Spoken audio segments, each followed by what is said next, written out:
ഇനി ജസ്റ്റിനോട് ചോദിക്കാനുള്ളത് എനിക്ക് ചോദിക്കാനുള്ള പ്രധാനമായിട്ട് ഇപ്പോഴത്തെ ഒരു ട്രെൻഡൊക്കെയാണ്. കാരണം ഇപ്പോൾ ഞാനിവിടെ കാണുന്ന അധികം വാഹനങ്ങൾ പുതിയതൊക്കെയാണ്. അപ്പോൾ ഈ പുതിയൊരു വാഹനം എടുത്തുകൊണ്ട് വന്നു കഴിഞ്ഞാൽ പഴയൊരു കോൺസെപ്റ്റ് അനുസരിച്ച് പിന്നെ ഒന്നും ചെയ്യാനില്ല. പുതിയ വണ്ടി എടുക്കുന്നു, അത് കമ്പനിയിൽ നിന്ന് വരുമ്പോഴേ നല്ല തിളങ്ങിയൊക്കെ നിൽക്കുന്നു, അങ്ങനെയൊക്കെയാണ് കണ്ടുവരുന്നത്. പക്ഷേ ഇവിടെ പുതിയ വാഹനങ്ങളാണ് ഡീറ്റെയിലിങ്ങിന് വരുന്നത്. എന്താണ് ഇവിടെ ഈ ഡീറ്റെയിലിംഗ് കൊണ്ടുവരുന്നത്? എന്താ ചോദിക്കുന്നത്? എന്ത് ചെയ്യണമെന്നാണ്? ഇപ്പോൾ പുതിയ വണ്ടിയാണെങ്കിൽ പോലും നമുക്ക് ഇവിടെ നമ്മുടെ ഈ ലൈറ്റിൽ നമുക്ക് കാണാൻ പറ്റും, ചെറിയ ചെറിയ സ്ക്രാച്ചും കാര്യങ്ങളെല്ലാം നമുക്ക് കാണാൻ പറ്റും.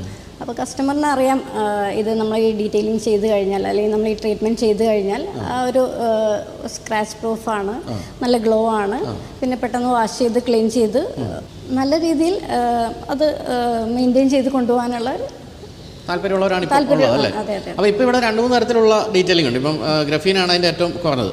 അപ്പോൾ ഇത് സത്യത്തിൽ സെറാമിക് ആയിരുന്നു ഒരു കാലത്ത് എല്ലാവരും ചെയ്തുകൊണ്ട്. അപ്പോൾ സെറാമിക്കിനേക്കാളൊക്കെ കുറച്ചുകൂടി കോസ്റ്റ് കൂടിയ കാര്യങ്ങളാണ് ഇതിവിടെ ചെയ്യുന്ന എല്ലാ കാര്യങ്ങളും. അപ്പോൾ അതിലേക്ക് എങ്ങനെ ആൾക്കാർ കൺവിൻസ് ചെയ്യാവുന്നത്? ഇപ്പോൾ ഏതാണ് ഇതിൽ 3 എണ്ണം ഏറ്റവും കൂടിയതിന് കുറച്ചുകൂടെ വില റേറ്റ് കൂടുതലുണ്ടാവും. അപ്പോൾ എങ്ങനെയാണ് ഇത് കൺവിൻസ് ചെയ്യുന്നത്?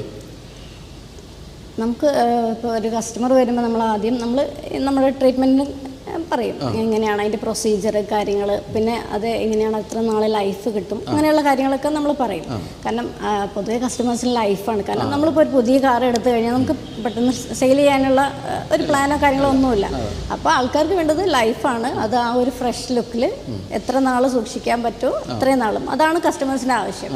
അപ്പോൾ ഇവിടെ കിടക്കുന്ന വാഹനങ്ങൾ കാണുമ്പോഴും കൺവിൻസ്ഡ് ആകും അല്ലേ? ഇവിടെ ചെയ്ത് കിടക്കുന്നത് കാണുമ്പോൾ തന്നെ തീർച്ചയായിട്ടും. പിന്നെ നമുക്ക് പൊതുവെ പിന്നെ റേറ്റിൻ്റെ കാര്യം, ഈ ഒരു റേറ്റ് അവർ മുടക്കുമ്പോൾ അതിനുള്ള വർത്തുണ്ടോ, അതാണ് അവരുടെ അടുത്ത. പിന്നെ നമ്മൾ സിമ്പിളായിട്ട് അതിൻ്റെ പ്രൊസീജിയറും കാര്യങ്ങളും എല്ലാം പറയുമ്പോൾ അവർക്ക് പെട്ടെന്ന് തന്നെ കൺവിൻസ് ആവും. പിന്നെ എനിക്ക് തോന്നുന്നു വേറെ കാര്യം, ഇവിടെ ചെയ്തവരെ ഈ മൗത്ത് പബ്ലിസിറ്റി എന്ന് പറയുന്ന സാധനം ഉണ്ട് അല്ലേ?